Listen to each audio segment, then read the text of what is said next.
welcome to another exciting episode of the Benjamin Zulu Show. I hope you're doing great. We are fantastic here and we have an amazing show for you. So we grow up in societies. We have mother, father, then you get married and you're told that, welcome to this other family. If you have any issues, that conversation when you're doing the rurashio, that's the traditional wedding, or the proper wedding itself, church wedding, AG, whatever union that is.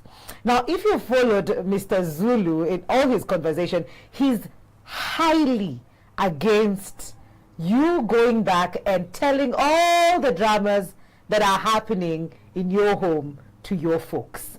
Why is that, though? Isn't that the safest place to go to? They understand you. They'll have your back. But I think he has a different opinion. Mr. Zulu, how are you? Hello, Ed. There's a saying I saw that says, be careful where you go when you run, because you can end up in a worse captivity than what you're fleeing from. Okay. That's a good place to start this conversation. All right. So I want to tell you that one of the things once you get married is that you're being a child and these were your parents and they were your mentors, maybe your guides, hopefully. Yes. Or the people who protected you, provided for you. Mm-hmm. And it may appear like even as you go out there, they will remain also your fallback plan.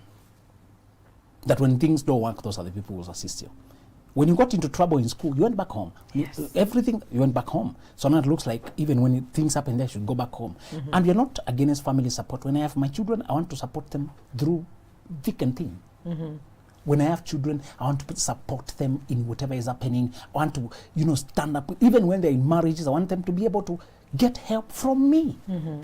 So we're not talking, throw them away, forget them, they'll not help you.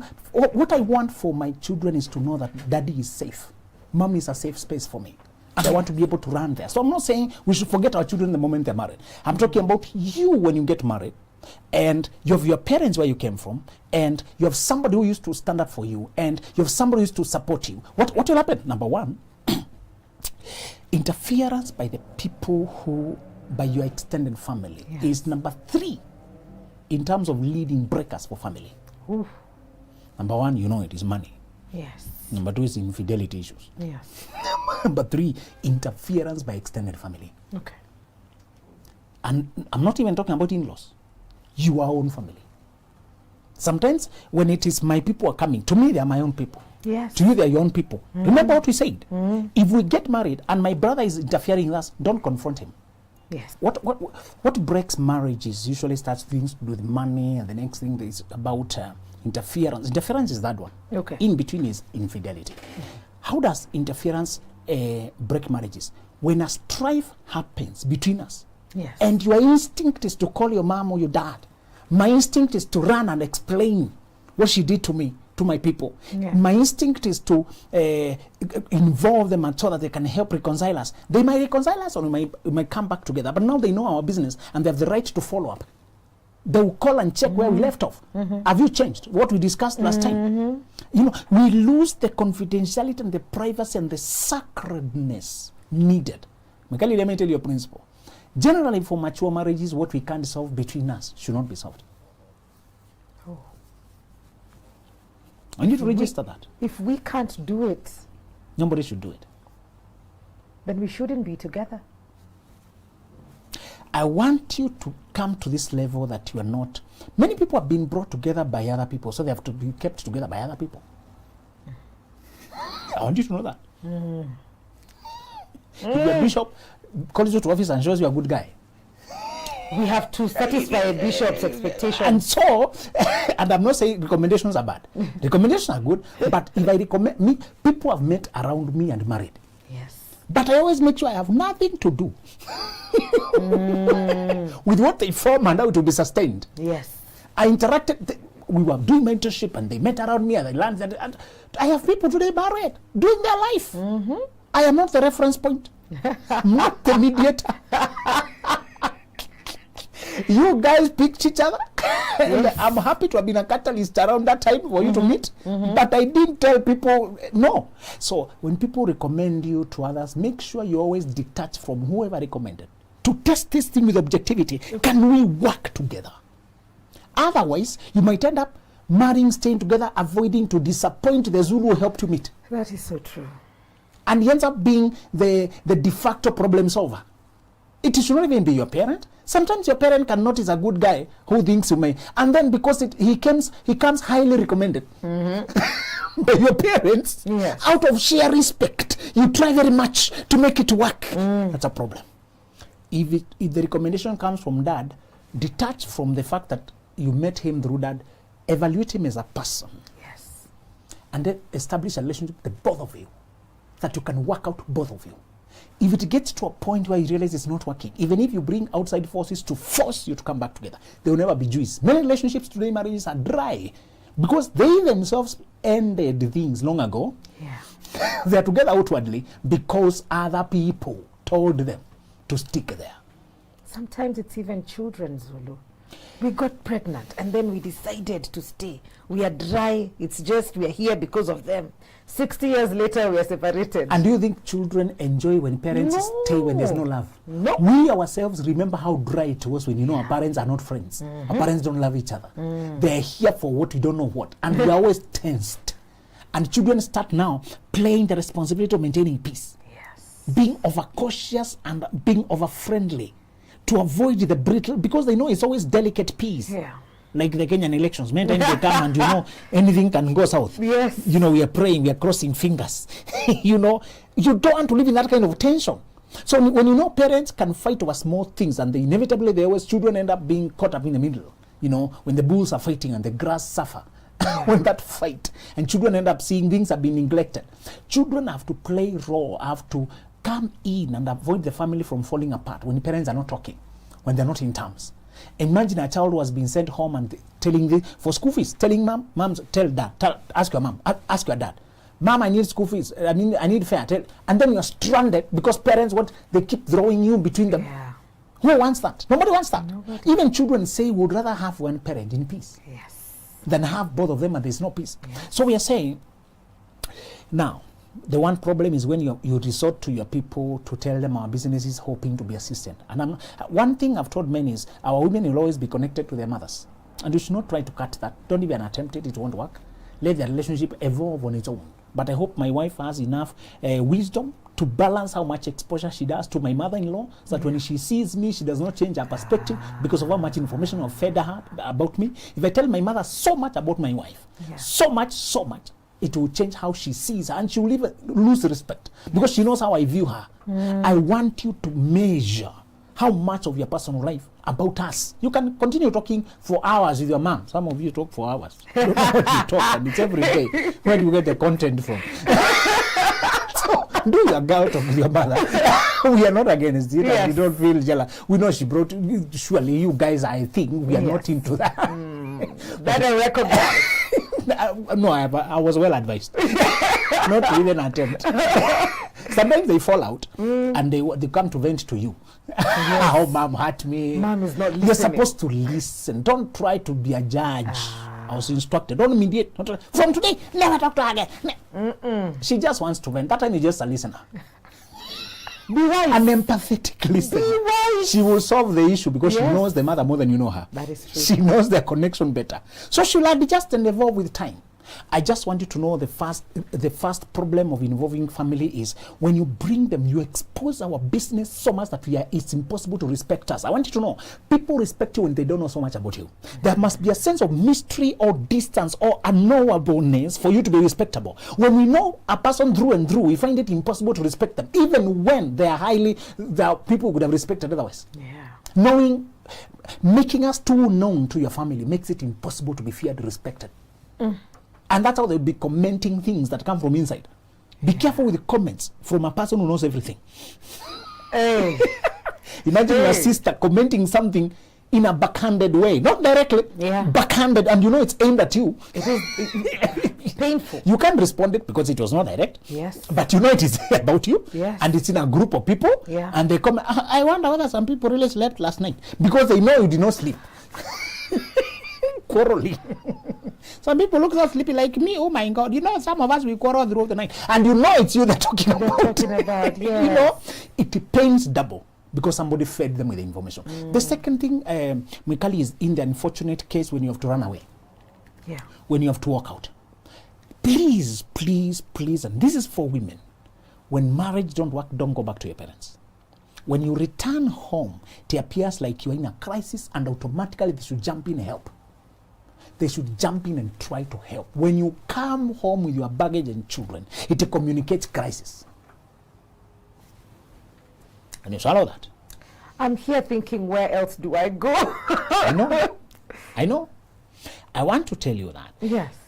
We were told, if it doesn't work, we have not chased you, always come. Very loudly, very lovingly. You know, and even the man will be told, if you're tired with her, don't kill our daughter. Yeah, please.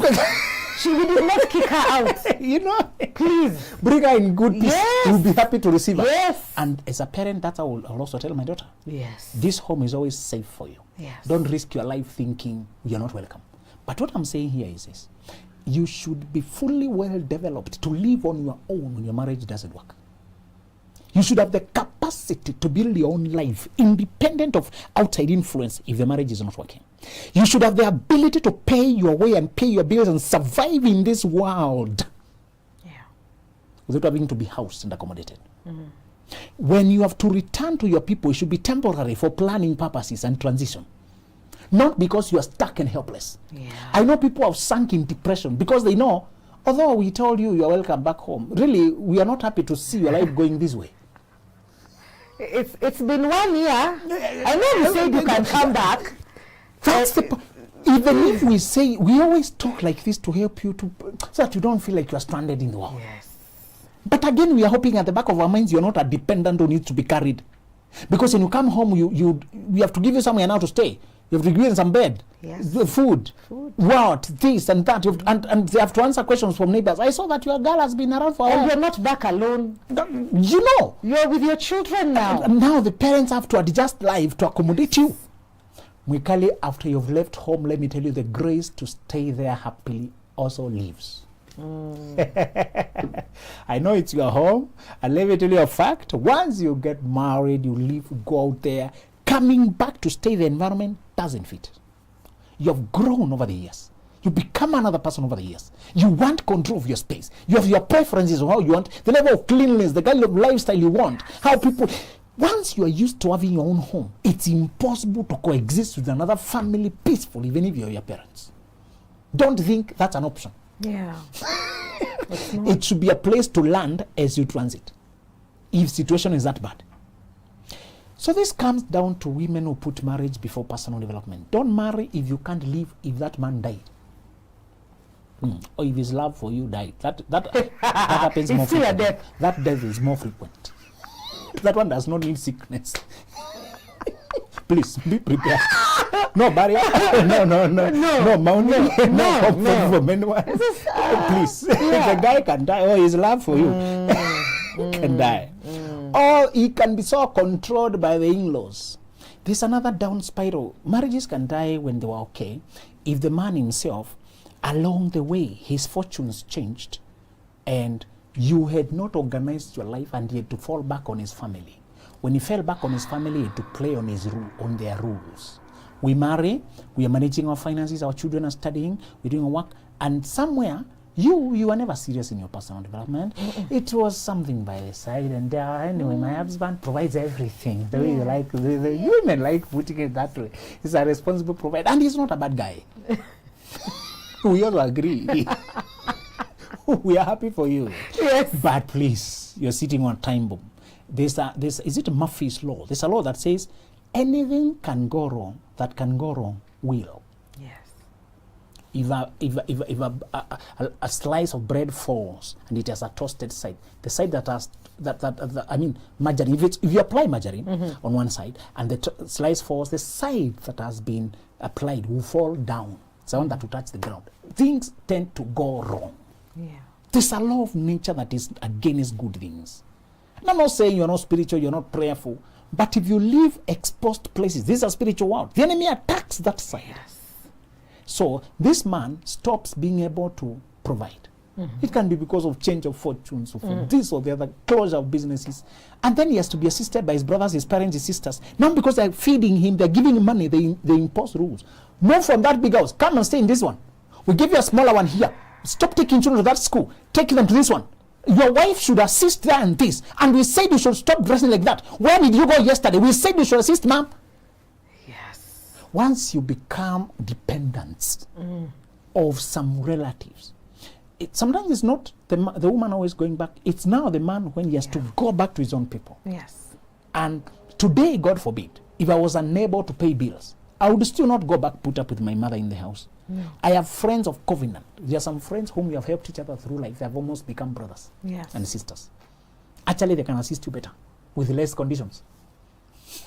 I want you to learn that. Yeah. You have another family that is not blood, but it has a very strong bond. People you have helped each other in situations of life and death. You yourself have come through. And I hope your friends whom you are coming through for. You will need that merry-go-round through life. It's a merry-go-round. It is. Make sure you have people you are helping cross bridges, even when they have a major function and you are there. And it does not have to be a group of friends. Two are enough. It can be two people, couples. You come through for each other. If fortunes change, they can attach you somewhere and you earn something to feed your family. They can tell you, I know guys who told their friend, you have no job and you have no business in managing a construction, but we have a house. We're looking for project manager. We know you can do it and we want you to make this money. Go manage this project. What? He said, surely this is about to, and that guy did it so well. He would go to acquire the cement himself. He built there and made good money to tide the family for about a year. Yeah. That was a friend, and I'm not saying brothers and sisters can't be helpful. You can be a good friend with your sister, good friend with your mother or your brother. I'm not saying they don't exist, but I'm saying just because they are blood, they should not make you think that they are your safety. Friendship is what counts. This is not biology, it's chemistry. Please, stop depending on biology, the fact that we have genes. It's the chemistry, the connection. Yes. It's the history we have together. It's how much we have journeyed. So the second problem is, if you fall back on family, you're inviting them automatically to dictate your life now. They will start organizing reconciliation meetings even without knowing how much. And you know, people outside, family does not value emotional abuse. They value, were you beaten? Yeah. Was there unfaithfulness? Some will tell you, even if he's sleeping out there, at long, he comes home at the end of the day. Many men are like, you know, many men are like that. Came home. You are the one he comes home to. Yes. You know? Are you sleeping outside? Are you lacking? You know? What are you not doing? Imagine. So, there are some problems that you can't tolerate, but the world can see it. Your family can see it. Your people can see it. So, we can remind us as men and women more so, that don't go to marriage and then stay there like this, hoping nothing goes wrong. Be able to earn and live a small life on your own. A small life doesn't have to be flamboyant. No. And never give birth to more children that you can raise on your own. Okay. No, don't bring more children than you can sustain on your own.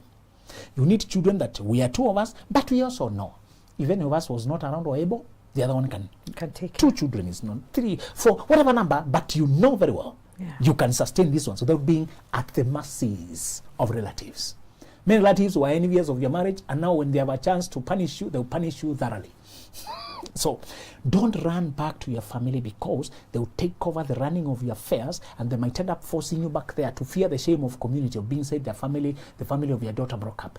Many of them fear this. You know, churches don't accommodate divorce. There's groupings in your church. Your church. I don't know the church, but I'm going to tell you about it. Okay, please. Indulge me. They have group for couples, men, women, and youth. Yes. Yes. The groups are as few as that. Yes. There's another group that is not quite young and not still married.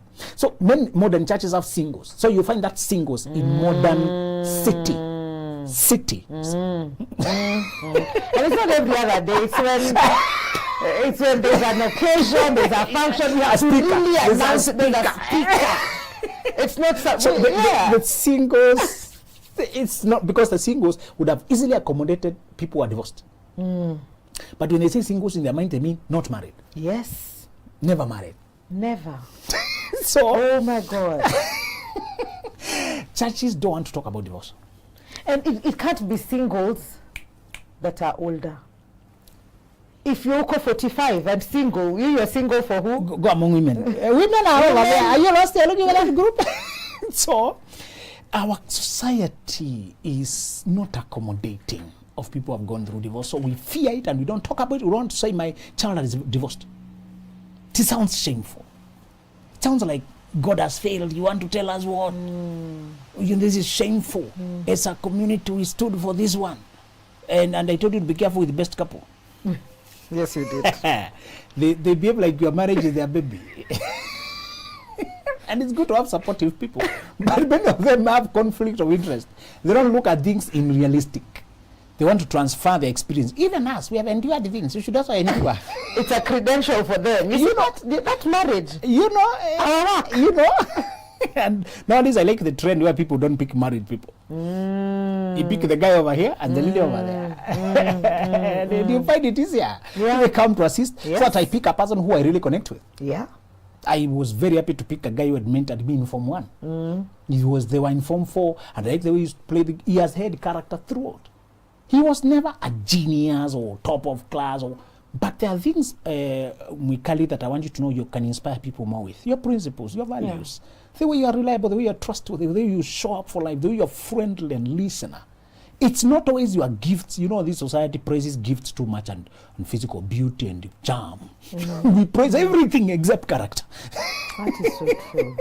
That is so true. You know, the voice you can sing with, how you can thrill us, and how we talk about the shape and the what, but nobody talks about how honest, trustworthy you are, how principled you are, how you never cheat. The other day, a lorry fell carrying food.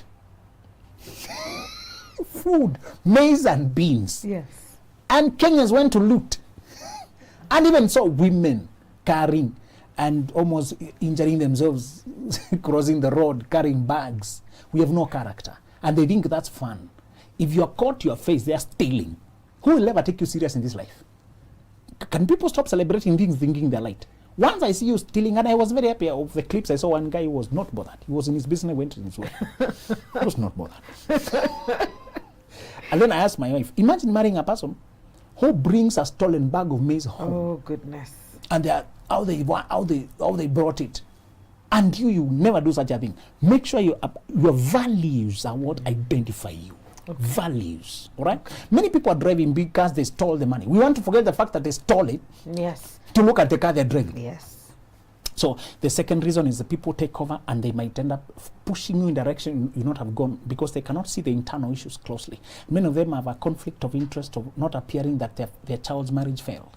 Many of them have a conflict of interest of wanting to show the world that there is no failure in their home. There's no. Another time we'll talk about pregnancy. Pregnancy has the same thing. That when a person is pregnant, some parents marry you off quickly. Yes. You don't appear to be getting children at home. Yeah. You don't appear to be. Yeah. And when we are parents, let's remember that what matters most is the happiness and health of our children, Absolutely. not the fact that they are married. Yes. If they make a girl pregnant somewhere, don't force them to marry that girl. Talk to the guy and tell them you will co-parent. That was a mistake. Don't build your life on a mistake. Learn the lesson. Control yourself. Now you have a child somewhere. Can you go work doubly hard? That child will need an inheritance sometime. Absolutely. They need sustenance. They will need school fees. Yes. Take responsibility, but you don't have to marry the mother in the hype of the moment. No, don't marry. If it's your daughter, don't rush to get married. That was a mistake and you don't know how your life will turn out. You're still too young. Yeah. Why are you thinking about marriage? No, maybe you're still in college. Maybe this was just in the spur of the moment you lost control. So don't add mistakes upon mistakes. So as a family, you should not force them to marry just because they got pregnant. And so some parents at home, they'll go carry the girl and bring her to my house. And tell her, now your people are here. Yes. They're marrying for me. Yes. No. It's like it's your responsibility. No, I'm responsible for the child. Yes. As long as it was not rape. Yes. Please don't say I forced this thing. We are going to co-parent the child. So the last reason I don't want you to run home is that now there's something about your life that should be progressive. Something about your life that should be growth and forward oriented. There's something about your life that should have a trajectory that is facing forward. Yes. I want you to make sure, Mwikali, that you are growing financially, that your net worth is increasing. One way or other. Yeah. Never let a year go and your net worth has not increased. Hey, don't let 2 years, 3 years, 4 years go and you're still worth 0 shillings. And you say, oh, my money goes to family upkeep. Make sure you are developing. If you have to. So in this concept of developing, it means from the first year you got married, you planned your life and you acquired this level of self-development. You finished the masters, you got this job, you earned this experience, you increased your value. How much you charge for your work should be increasing as you grow. Yes. Many people grow up but they don't know how to price their work. So they end up being wasted and used and exploited. Make sure you know how to sell your value. If the marriage is ending after 5, 6, 10 years, you should have grown so much that you don't have to go back. If you have to go back to become a dependent, it means you have neglected your development. So it's about developmental principle, never to go backwards when time is moving forward. Absolutely. Now, there's another problem. When you go back and you've refused to grow, some people there will have become dependents themselves. The last time you left, they used to support you. Now they need support. You go there, you become a de facto nanny, de facto helper, de facto worker. You thought you come for rest, you came for torture. Now you think you're being given somewhere to sleep, but at what cost?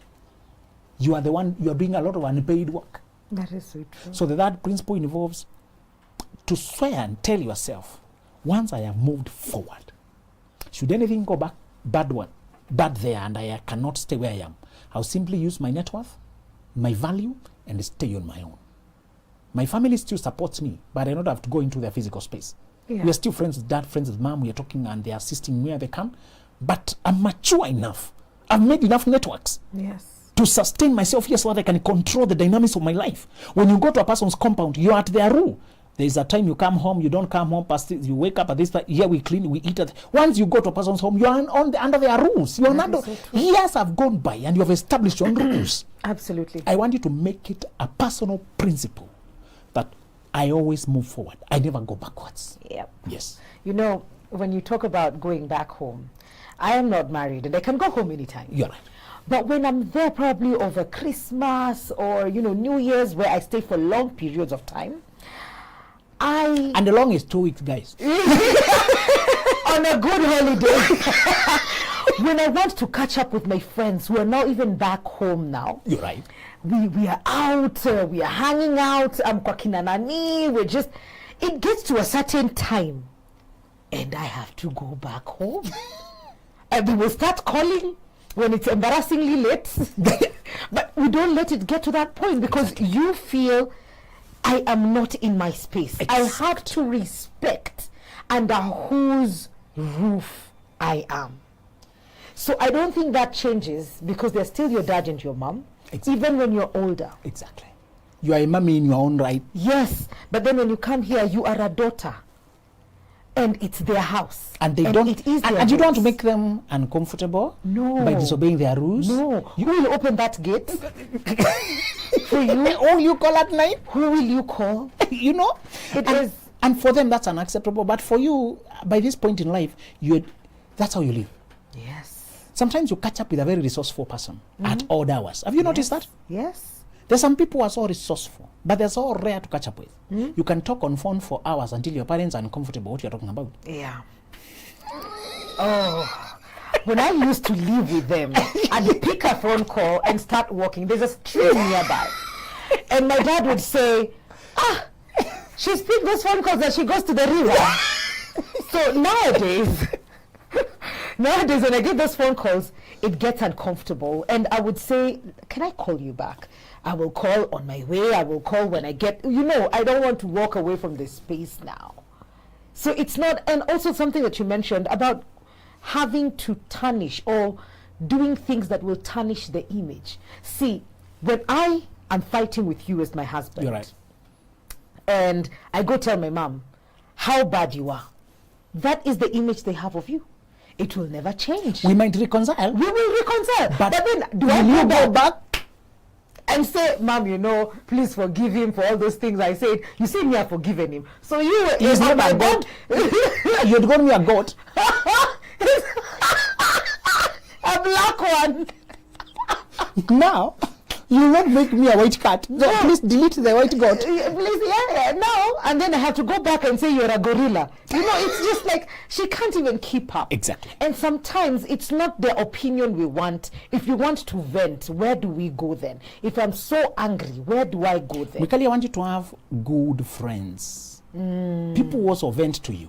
Okay. It's two-way. Or a therapist or a life coach. Sometimes you want a person who is outside your space. Learn to spend on your emotional life. I have a problem with Africans, they don't want to invest. I just want somebody to talk to. Those are your problems, you're supposed to pay the cost. Yes. So learn to invest where you need to invest, where you need a space to process your stuff. And you need also a friend or a person whom you can call. That's a friend in your life. You don't do life daily, but you know that's how you relate. You can always vent issues. You know that's how you've journeyed through life, and they're very confidential. They don't open, they don't expose your stuff. Okay. You need that kind of space. If you can't find them, pay. Rather than going to a person who is permanent in your life. Your mom is permanent in your life. Your dad is permanent in your life. And there's some things you can say about me, and he cannot unsee them. When he sees me, says the goat. Something I had at a traditional wedding, where so we're getting married. Your parents tell me, if you ever have a problem with my son, I have raised him, I know how to, straighten him up. Don't go to your folks. They don't know my son. Come to me as the mother of your husband, as the father of your husband, and I will help you. What say you, Zulu, to that very generous... And you had it in real life? No, this is real life. This is not hearsay. I was there, maid of honor. By the Zulu, I've been maid of honor for 3 people. Oh no, very good. 3. And I'm not married. You're doing well. Yes. I'll have a lineup. So, as you see now, you're getting to taste the society. Yes. You're experiencing marriages and weddings in rehearsal. Yes. But they remind guys, before you get married, please participate in at least one wedding to see these things from inside. Don't be shocked. Went to during my I was very clueless during my procedure. I had to be educated in whispers. Maids, actually. What? I was so inexperienced. You were busy acquiring knowledge. You could read everything. I did so many. If we were to count the number of weekend challenges I done, or missions, those ones I done, many of them. Okay. But my girl, they understood wedding from inside. They could tell me different settings you can use. So I mentioned something that is embarrassingly off for the setting we are using. So I didn't know about star now. Must be that they are star boys. So, and then the evolution of the current trend of how weddings are done. Me, I'm remembering things I used to see back then, bro. Those ones are cake. So I'm told now you have a one-stop shop. You can buy everything you need. We have guys who sell wedding things, other things you hire. So shop. I say this is wrong. Participate in one. So that you can, before you become the one forefront, get to know what can go wrong. I got very bad suppliers. They fail us. Some people had to go and bulldoze to get the cake. You pay the fella and they disappear on the material day. Oh my goodness. They have taken too many orders they can't process and they're disappearing on you. They are late. The guy who's supplying chicken eats the chicken. Their workers, they hide it, they sell it. Hey. And then you are tied there with gowns and yes, in a suit. You should know those things before you become the one playing the role. Yeah. And you should, when you do one wedding, you get contacts of good suppliers. You get to know somebody who manages things right. You get to know warnings. Please, don't let your wedding be the first one. That's the message we are telling them. Yeah. But when me too, I'll tell my daughter that if things don't work, we always welcome home. But to tell the guy who's marrying her that if you can't handle this girl, come, we'll fix her for you. That's misleading. The relationship they have, I've never had it with her. I have been her father, but I've never been her husband. I hear you. The way they are relating is a unique connection, and they cannot fix it being an outsider. The person who they should go to, the two of them, is a neutral party. If today my daughter and my son-in-law are to come here for me to counsel them, I can't be neutral. To avoid looking like I'm leaning towards my daughter, I may tell them leaning towards the boy. To avoid looking like I'm oppressing the one who does not have a representative, I may lean on his side. My daughter might feel like I'm not... Confucius. Exactly. You cannot be neutral when your child is involved. You can only be a supportive parent. You can listen as a friend. You're not always helpless or you can't do anything. But when it comes to them making decisions, they need a neutral person. The bottom line for today's conversation is if the two of you cannot handle, agree, find solutions for the things that you're dealing with, you have no business being together. Scary much. That is all we had for you today. Always remember to share with us what it is that you'd like for us to tackle, for Zulu to look into, and we'll definitely be doing that for you. Asanteni sana. Until next time.